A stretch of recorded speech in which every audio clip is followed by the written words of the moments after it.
Assalamualaikum warahmatullahi wabarakatuh.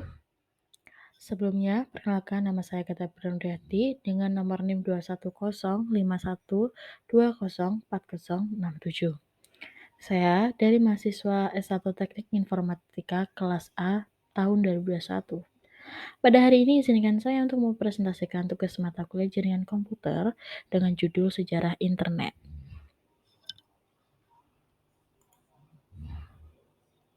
Pada kali ini ada beberapa aspek yang saya jelaskan dalam presentasi hari ini. Yang pertama ada sejarah internet, lalu ada pengertian beberapa menurut para ahli, kemudian ada penjelasan tentang perkembangan internet, dan yang terakhir ada dampak positif serta negatif di internet. Internet merupakan bagian yang saat ini tidak dapat dipisahkan dari kehidupan, karena tanpa hal ini hubungan antar manusia mengakibatkan kekacauan. Keadaan ini akan terjadi apabila suatu saat akan terhenti internet di seluruh dunia. Internet sendiri memiliki arti di mana sebuah dua komputer atau lebih yang memiliki hubungan jaringan hingga mampu melewati batas negara sekalipun yang dapat berinteraksi. Dahulu kala saat kita ingin mengetahui kabar saudara atau kerabat ataupun teman di luar negeri maupun di luar pulau saja cukup sulit karena kekurangan akomodasi yang memadai. Awal mula sebuah internet sebenarnya tidak secanggih saat ini, karena ada proses yang cukup panjang dan pelaksanaan riset terus-menerus agar lebih baik kembali. Internet ini digunakan sebagai senjata unggulan pada saat itu oleh tentara Amerika Serikat pada saat melawan negara Rusia. Peperangan ini terjadi pada beberapa puluhan tahun yang lalu dan mendapat banyak perhatian khusus di masyarakat maupun para pakar ilmuwan.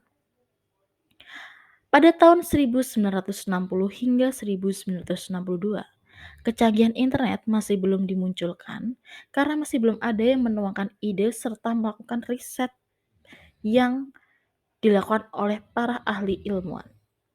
Penemuan ini sebenarnya bermula pada tahun 1960 dan saat itu hanyalah sebuah nirkabel jaringan yang telah dibuat oleh ARPA. Proyek ini diberi nama ARPANET atau Research Project Agency Network.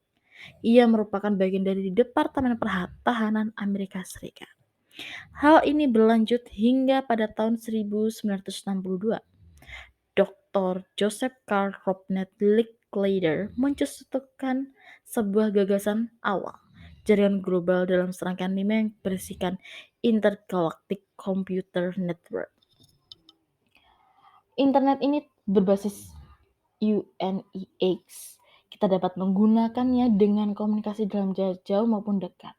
Karena proyek ini riset dalam jaringan, kemahiran sinyal informasi yang kita terima, serta sebuah standar yang telah ditentukan agar terdapat protokol terbaru yang dikenal dengan TCP atau IP, Internet Protocol. Lalu, pada slide ini dijelaskannya tahun 1969, Departemen Pertahanan Amerika melakukan riset penelitian tentang jaringan komputer untuk menyambungkan jaringan komputer user satu ke lainnya dengan mudah tanpa perlu ribet ataupun susah. Proyek ini tentu menjadi perhatian khusus para ahli ilmuwan karena memiliki ide cemerlang dalam hubungan komunikasi antar manusia di dunia ini. Penemuan ini bermula pada tahun 1969 dan saat itu hanyalah sebuah nirkabel jaringan saja yang masih dilakukan riset terus-menerus. Lalu pada tahun 1970, pihak Departemen Pertahanan Amerika akhirnya melakukan riset terus-menerus hingga terdengar oleh negara lain saat kondisi perang dengan Rusia. Penemu Roy Tomlinson yang menyempurnakan sebuah program email untuk senjata unggulan karena mampu mengirimkan sebuah pesan pada pasukan Amerika Serikat saat melawan Rusia. Hingga pada tahun 1972, tahun ini menjadi yang pertama kali ada di internet di Amerika Serikat. Karena adanya sebuah penyempurnaan sistem agar mereka dapat saling berkomunikasi dalam mengalahkan sebuah musuhnya yang menjadikan ada 10 unit komputer terhubung awal mula.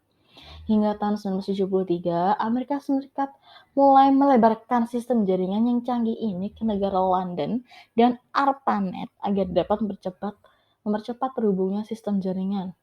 Dan pada akhirnya, ARPANET bekerja sama dengan Computer College University dan menjadi anggota jaringan proyek ini. Hingga pada tahun 1976, antara 1976 hingga 1984, pada tersebut Ratu Inggris Elizabeth melakukan percobaan berupa pengiriman email dari Royal Signals dan Radar Establishment di Melbourne. Karena riset ini dianggap sempurna, ternyata sudah lebih dari 100 unit komputer yang dapat bergabung di ARPANET. Lalu, ada kembali yang melakukan riset ulang tentang newsgroup yang diberi nama Usenet. Ada beberapa nama yang melakukan risetan tentang newsgroup ini. Yang pertama ada Tom Truscott, Jim Ellis, dan Steve Beloved.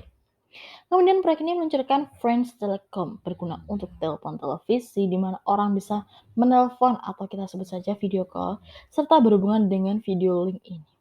Terbentuk penyempurnaan terbaru tentang TCP atau Transmission Control Protocol dan IP atau Internet Protocol diperkenalkan dengan sistem nama domain yang dapat kita ketahui dengan nama DNS. Yang lebih mengejutkan, ternyata sudah ada 1.000 komputer atau 1.000 unit yang berhubung dengan lainnya. Pada tahun 1997 hingga tahun 1994, jumlah unit komputer di dunia sudah di angka 10.000 lebih atau bahkan lebih, karena kenaikan signifikan ini ternyata perakiraan hingga 10 kali lipat. Beberapa tahun kemudian, Jarkko Oikarinen dari negara Finland berhasil menemukan IRC atau Internet Relay Chats. Hal ini mewujudkan para manusia di dunia karena semakin dekat rasanya dengan keluarga maupun teman ataupun kerabat, dapat bertukar informasi serta melalui video call atau via telepon saja. Tahun yang bersejarah ketika tim Berners-Lee menemukan sebuah editor dan browser pencarian yang dapat kita gunakan untuk menjelajahi berita atau hal yang dia inginkan. Program ini dapat disebut dengan Triple W atau World Wide Web. Komputer sudah berseluncur dapat kita gunakan untuk mencari yang kita inginkan karena sudah tersambung dengan 1 juta lebih user. Situs internet saat ini memiliki kenaikan yang drastis atau signifikan karena bertumbuhnya menjadi 3.000 alamat. Muncul sebuah virtual shopping di e-commerce di internet. Kemudian kembali didirikannya sebuah Yahoo yang juga sekaligus kelahiran Netscope Navigator 1.0 ini. Lalu kita lanjut ke pengertian menurut beberapa ahli. Tanggapan para ahli tentang internet sendiri adalah di mana internet itu telah merubah segala aspek kehidupan dan membuat revolusi baru setiap waktunya. Di mana nantinya akan dijelaskan dari setiap sudut pandang para ahli tentang apa itu internet. Yang pertama ada LAN, di mana sekumpulan jaringan komputer yang saling berhubungan antara satu dan yang lainnya. Internetnya juga bisa membaca, juga bisa menguraikan berbagai protokol komunikasi yang kerap kita kenal dengan sebutan TCP or IP. Protokol tersebut juga memiliki pengertian lebih dalam, yaitu sebuah spesifikasi sederhana tentang bagaimana komputer dapat saling terhubung satu sama lain. Yang kedua ada Turbine and Rainer Porter, jaringan besar yang dapat menghubungkan user jaringan komputer yang ada di seluruh dunia.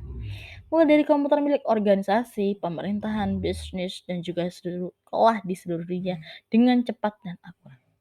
Yang ketiga ada Supriyanto, di mana sebuah hubungan dari berbagai macam komputer yang ada di seluruh dunia ini dengan menggunakan jaringan mereka masing-masing dan sistem operasi yang berbeda-beda.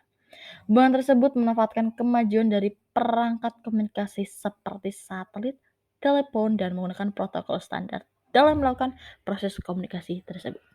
Yang terakhir ada Harjono.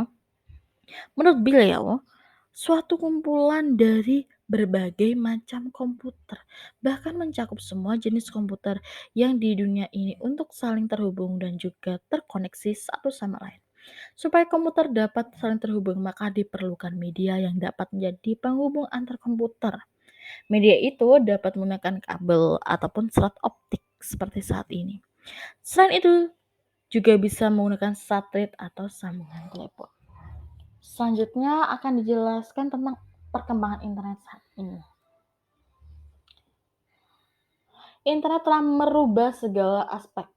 Namun beberapa penemuan yang membantu dan memudahkan kita untuk berinteraksi lebih banyak dengan manusia di negara lain. Dimulainya internet sebenarnya dengan sebuah penelitian package switching atau paket pensaklaran. Pemerintah, industri, dan para sivitas akademika telah melakukan kerjasama dalam upaya pengubahan dan penciptaan sebuah teknologi yang lebih maju. Yang pertama, sebelum itu ada 4 aspek. Yang pertama ada aspek evolusi, komersial, aspek pengelolaan dan pelaksanaan, dan aspek sosial. Aspek sosial sendiri dimulai dari riset packet switching, ARPANET yang pada saat itu melakukan riset lanjutan agar lebih memajukan serta mengembangkan sebuah wawasan terhadap infrastruktur data yang meliputi skala kemahiran dan nilai fungsi yang tinggi. Lalu ada aspek sosial, di mana dalam sebuah ruang lingkup masyarakat besar ada banyak macam internauts yang melakukan kerjasama untuk membuat serta mengembangkan teknologi saat ini untuk masa depan. Yang ketiga, ada aspek pengelolaan serta pelaksanaan, di mana infrastruktur yang mendunia serta bernilai kompleks. Yang terakhir ada aspek komersial, di mana dihasilkan dalam sebuah kenaikan signifikan yang ekstrim akan tapi lebih efektif dari sebuah penelitian pada akhirnya memiliki akibat dalam pembentukan sebuah infrastruktur informasi. Lanjut, ada dampak positif serta negatif. Dampak positifnya itu kita dapat mudah berkomunikasi, kemajuan berbisnis, terus cocok dalam pelayanan pemerintahan. Sebenarnya banyak banget dampak positifnya. Lalu kita lanjut ke dampak negatifnya, di mana ada 3 dampaknya. Yang pertama membahayakan informasi pribadi. Seperti saat ini telah bocor sekitar 1,5 miliar data pribadi kita bocor atau dihack seseorang. Lalu ada cyberbullying atau pelecehan seksual secara online. Biasanya pelaku berkedok. Tetapi setelah akrab dengan korban, pelaku melakukan tindakan yang tidak terpuji ini. Yang terakhir ada plagiasi, di mana penjiplakan karya hasil orang, kemudian melabelkan dirinya sebagai pemilik karya tersebut. Pada akhir presentasi ini, saya ucapkan terima kasih atas perhatiannya. Assalamualaikum warahmatullahi wabarakatuh.